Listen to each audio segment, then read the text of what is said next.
नमस्कार दोस्तों, आज के सेशन में मैं अपने कर्म भूमि दादरा और नगर हवेली की पुर्तगाली शासन से मुक्ति की दास्तां बयां करने वाला हूँ। 2 अगस्त 1954 को दादरा और नगर हवेली, जो बाद में भारत का एक केंद्र शासित प्रदेश बना, को पुर्तगाली शासन से मुक्ति मिली थी और राष्ट्रीय स्वयंसेवक संघ यानी आरएसएस ने इसमें अग्रणी भूमिका निभाई थी। दादरा नगर हवेली पहले केंद्र शासित प्रदेश था, अब यह दमन द्वीप केंद्र शासित प्रदेश का एक भाग है। यह भाग महाराष्ट्र और गुजरात के मध्य स्थित है। इसकी राजधानी है सिलवासा। दादरा और नगर हवेली मुख्य रूप से ग्रामीण क्षेत्र है, जिसमें 62% से अधिक आदिवासी रहते हैं। इस क्षेत्र के 40% हिस्सा आरक्षित वनों से घिरा है, जो नाना प्रकार के वनस्पति और पशुओं को निवास प्रदान करते हैं। समुद्री तट से समीपता के कारण गर्मियों का तापमान ज्यादा ऊपर नहीं जाता। दमनगंगा यहाँ की प्रमुख नदी है, जो अरब सागर में जाकर मिलती है। भारत जब स्वतंत्रता की 75वीं वर्षगांठ मनाने जा रहा है, ऐसे में इतिहास के इन विस्मृत अध्यायों को पुनः याद करना आवश्यक है। दादरा और नगर हवेली पर 1779 ईस्वी तक मराठाओं का और फिर 1954 तक पुर्तगालियों का शासन था। पहले दादरा और नगर हवेली पर पुर्तगालियों का कब्जे के बारे में चर्चा कर लेते हैं। पुर्तगालियों का विवादास्पद दावा था कि उन्होंने मराठाओं से एक संधि के तहत दादरा और नगर हवेली पर अपना शासन स्थापित किया। उन्होंने नगर हवेली पर 1783 और दादरा पर 1785 में शासन करना प्रारंभ किया। उस समय दादरा और नगर हवेली पर कुल 72 गांव थे और आबादी थी लगभग 42,000। पुर्तगालियों के प्रवास शासन स्थापित होने के बाद काफी समय तक पुर्तगालियों और धर्मपुर के राजा की सेना के मध्य इन दोनों इलाकों में डोमिनेंस को लेकर हिंसक झड़प होती रहती थी। पुर्तगाली शासन स्थापित होने के पहले दादरा और नगर हवेली धर्मपुर राज्य का एक हिस्सा था। ये तथ्य डॉक्टर पी.डी. गायतोंडे की book the liberation of Goa में आपको विस्तार से मिल जाएंगे। 20वीं सदी में भारत के कई हिस्सों में अंग्रेजों के खिलाफ स्वतंत्रता आंदोलन तो चल ही रहा था। इधर गोवा, दमन द्वीप, दादरा और नगर हवेली में भी पुर्तगाली शासन के खिलाफ आंदोलन की सुगबुगाहट तेज होने लगी। 15 अगस्त 1947 को जब भारत आजाद हुआ, तो पुर्तगाली शासन वाले इलाकों को स्वतंत्रता नहीं मिली। इधर 1950 की दशक आरंभ होते ही पुर्तगाली शासन के खिलाफ बाकी भारत में भी हलचल तेज होने लगी। राम मनोहर लोहिया, जयप्रकाश नारायण जैसे नेताओं ने पुर्तगाली शासन के खिलाफ आवाज उठाई, लेकिन नेहरू जी की सरकार इस विषय पे अपेक्षित उत्साह नहीं दिखाया। उधर राष्ट्रीय स्वयंसेवक संघ ने इस मुद्दे को पूरे गंभीरता से लेते हुए अपने स्वयंसेवकों को इस आंदोलन में कूद पड़ने को कहा। आइए सबसे पहले जानते हैं कि दादरा को कैसे पुर्तगालियों से स्वतंत्र कराया गया। यूनाइटेड फ्रंट्स ऑफ गोवान्स के करीब 15 सदस्यों ने 22 जुलाई 1954 की रात दादरा पुलिस स्टेशन पर हमला बोला। पुलिस स्टेशन के निरीक्षकों और स्वतंत्रता सेनानियों की झड़प हुई, जिसमें निरीक्षक अनिसतो रोसरिया मारा गया। अगले दिन पुलिस चौकी पर भारतीय तिरंगा फहराया गया और दादरा को स्वतंत्र प्रांत घोषित कर दिया गया।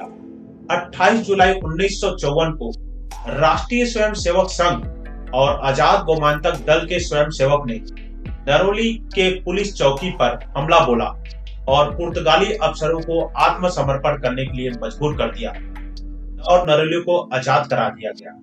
अगले दिन 29 जुलाई को स्वतंत्र नरोली के ग्राम पंचायत की स्थापना हुई।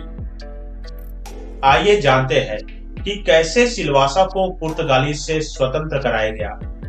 कप्तान फिदल्गो के नेतृत्व में अभी भी पुर्तगाली सेना सिलवासा में अड्डा जमाया हुए था। राष्ट्रीय स्वयंसेवक संघ और आजाद गोमांतक दल के स्वयंसेवकों ने मौका देखते हुए सिलवासा के बाउंड्री पे स्थित पिपरिया पर कब्जा जमा लिया। करीब आते स्वतंत्रता सेनानियों को देखते हुए हिदल्गो ने स्वतंत्रता सेनानियों को आत्मसमर्पण करने की चेतावनी दी, परंतु स्वतंत्रता सेनानी निडरता के साथ सिलवासा की ओर आगे बढ़ते चले गए।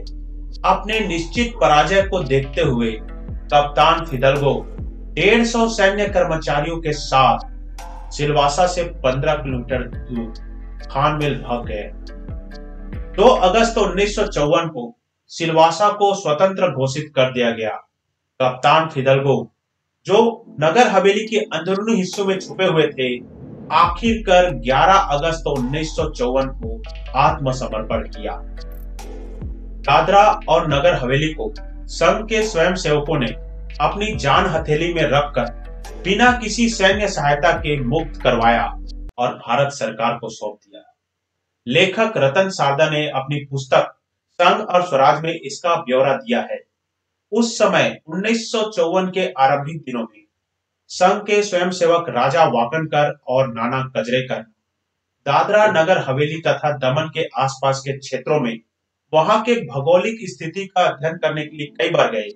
वहां वे विभिन्न स्थानीय लोगों के संपर्क में आए जो चाहते थे कि उनका क्षेत्र भारत का हिस्सा बने। अप्रैल 1954 में संघ ने नेशनल मूवमेंट लिबरेशन ऑर्गेनाइजेशन तथा आजाद गोमांतक दल के साथ दादरा और नगर हवेली के भारतीय गणराज्य में विलय के उद्देश्य से गठबंधन किया। दादरा और नगर हवेली की इस आज़ादी की लड़ाई में संघ के स्वयंसेवकों, नेशनल मूवमेंट लिबरेशन ऑर्गेनाइजेशन, आजाद गोमांतक दल और यहाँ के आदिवासियों ने सक्रिय रूप से सहयोग दिया। 2 अगस्त 1954 को पुणे के संघ चालक विनायक राव आपटे के नेतृत्व में 100 स्वयंसेवकों ने एक टोली बनाकर दादरा और नगर हवेली के परिक्षेत्रों में धावा बोल दिया।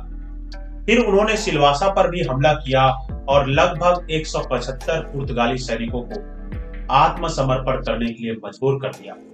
उन्होंने राष्ट्रीय तिरंगा सिलवासा में फहराया और यह क्षेत्र को केंद्र सरकार को सौंप दिया।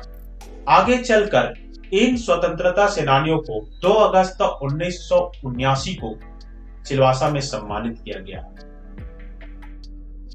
27 नवंबर 2019 में दादरा और नगर हवेली के दमन द्वीप में विलय से संबंधित एक विधेयक पर चर्चा के दौरान जब तृणमूल कांग्रेस के सांसद सौगत राय ने यह दावा किया कि दादरा और नगर हवेली को आजादी प्रधानमंत्री पंडित नेहरू से मिली थी, तो भारत सरकार की ओर से केंद्रीय गृह मंत्री अमित शाह ने अपने जवाब में साफ कहा था कि उस समय नेहरू सरकार इस मामलों को लेकर ज्यादा सक्रिय नहीं थी, लेकिन कुछ युवाओं ने दादरा नगर हवेली को आजाद कराने का बीड़ा उठाया और अपनी जान पर खेलकर उन्होंने यह कर दिखाया।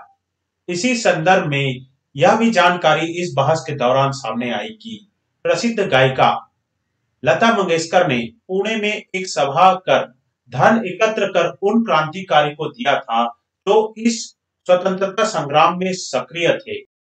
दादरा और नगर हवेली और सिलवासा के मेरे भाइयों और बहनों को आद्या साइंटिफिक सोसाइटी की ओर से सिलवासा मुक्ति दिवस की हार्दिक शुभकामनाएं। ईश्वर हम सभी सिलवासा वासियों को सुख संपत्ति और उत्तम स्वास्थ्य प्रदान करे। सिलवासा हर दिन विकास करे। जय हिंद, जय भारत।